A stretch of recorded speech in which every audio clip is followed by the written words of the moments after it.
Visiting a landscape photography location for the first time can be exciting, invigorating, and can really inspire you as a photographer.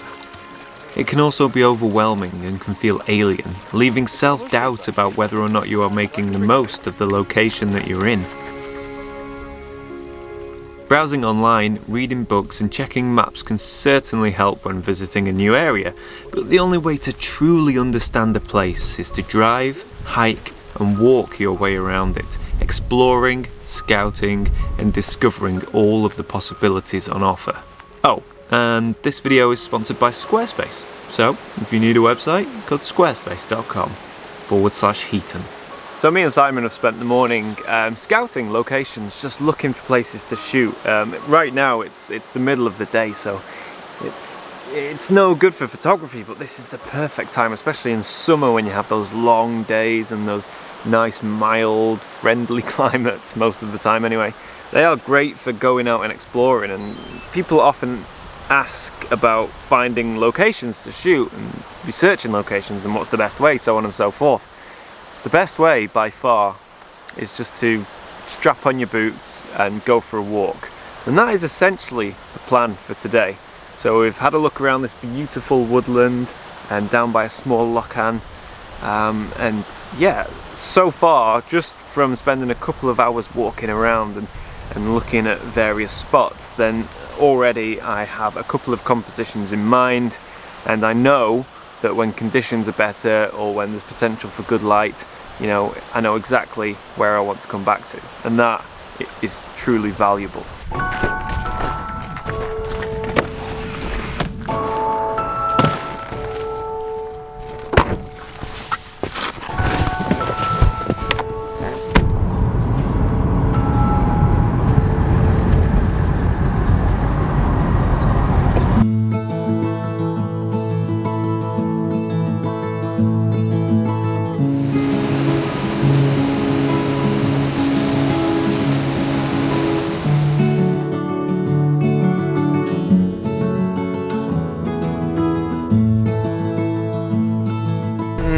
One of the things about scouting is that it works both ways. Sometimes you can find locations that are just fantastic and will make for great landscape photography, and then other times it's actually quite the opposite. You find a location that you think has potential, but when you actually come here for yourself and look at it with your own two eyes, it's not all that great, which is kind of what's happened here. But that's a good thing, because it means you can tick that off your list and move on and try and find those lovely hidden gems. Unfortunately, as beautiful as this area is to be in right now, it's not quite up there with the photographic locations that we're looking for. So onwards and upwards, more walking, more scouting, more exploration.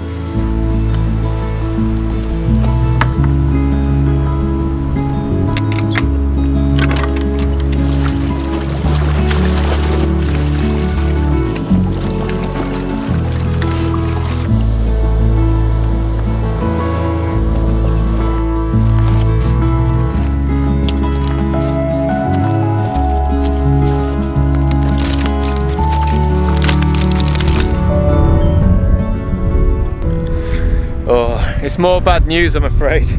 See, part of this scouting location is looking at the map and then seeing if areas are any good, but it's also just driving around and saying, oh, you know, that looks good, those look good, and that's what we've done in this case. We saw this hill with these beautiful pine trees on it. It was actually these pine trees here, so we've come up to have a look. Oh, it's just devastation. Look at it. It's all part of land management. It's all been deforested. You have these small plant growers here, or tree growers. You've got buildings down there somewhere with solar panels. It's just a mess. Onwards and upwards, that's why we're here. That's why we're here.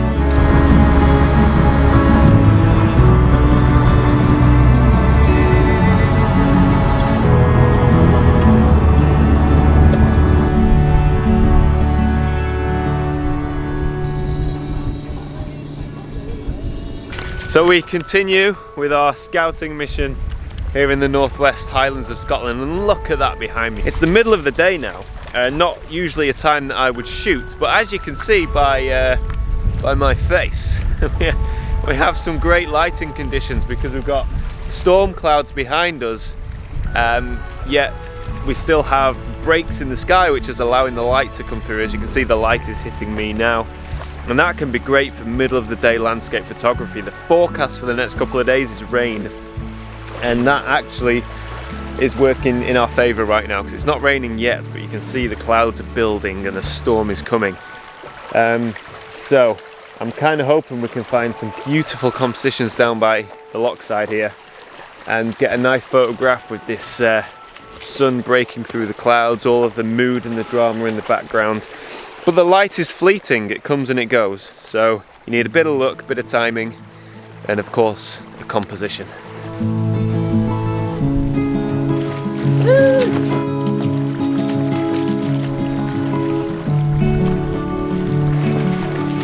So in the background you can hear Meg splashing around. She's coming into shot now, there she is. And what she's doing is she's leaving wet footprints all over the foreground, just like that. Yeah, thank you. So it kind of destroys the foreground, just having these wet blotchy patches, but it's not necessarily a bad thing because you can actually correct that and improve the scene.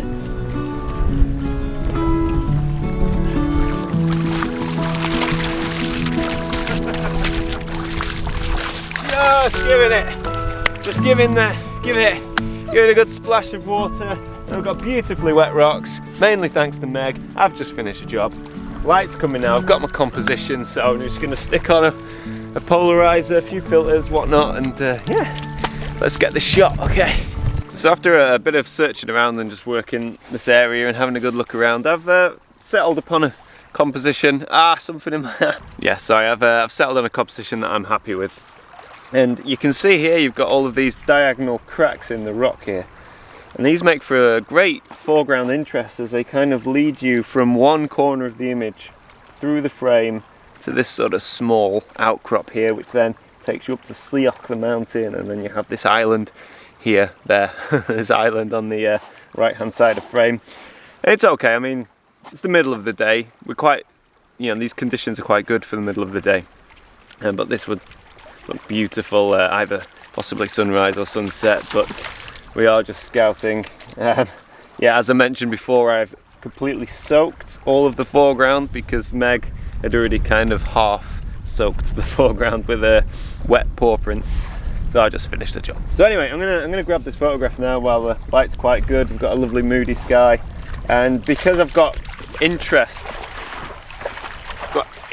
right here in the foreground, sort of like this far from the lens, I have no choice but to focus stack. I don't have a tilt shift lens, and if I was just to take a straight shot focusing on the mountains in the background, the foreground would be soft, and likewise if I was to focus on the foreground or a third into the image, the mountain would be soft. So it takes 2 seconds to focus stack, so I'm going to do that.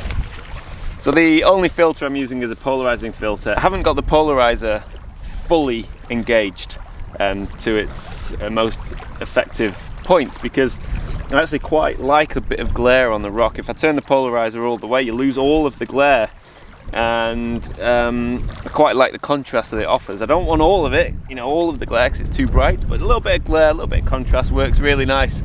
There's the wind, no doubt that means the rain's coming, so I better grab this shot quick. I'm shooting this at f9. I'm going to take 3 exposures, 1 focused on the mountain, 1 focused mid-ground, 1 focused immediate foreground, and that's it. Fairly straightforward. I think most of the time and effort was spent just walking around this area looking for compositions.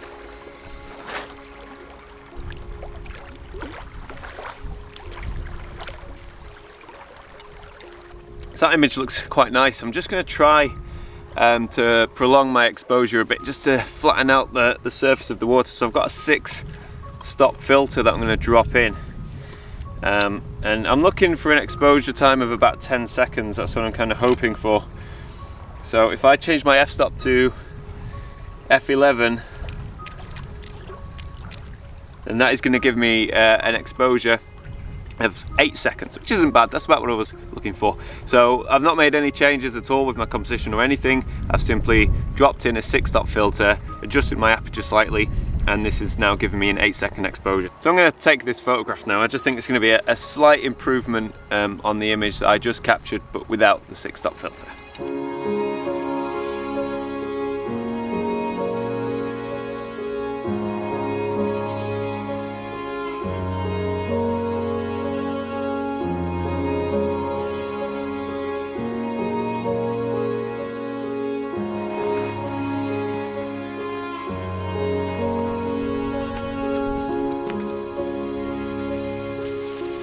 Me and Simon continue to scout and explore locations, from beaches to mountain plateaus, and as our time drew to a close, I can confidently say that our time spent here was truly worthwhile. I now have a greater understanding of this small but hugely diverse area of northwest Scotland. I would like to thank Squarespace for sponsoring my channel. Squarespace are an all-in-one platform for building your own website. So if you're thinking you could do with a website, whether it's for your portfolio or for an online shop, visit squarespace.com/Heaton and give it a free try. And if you like it, use the offer code Heaton for 10% off your first purchase. I thank you so much for watching, and until next time, bye for now.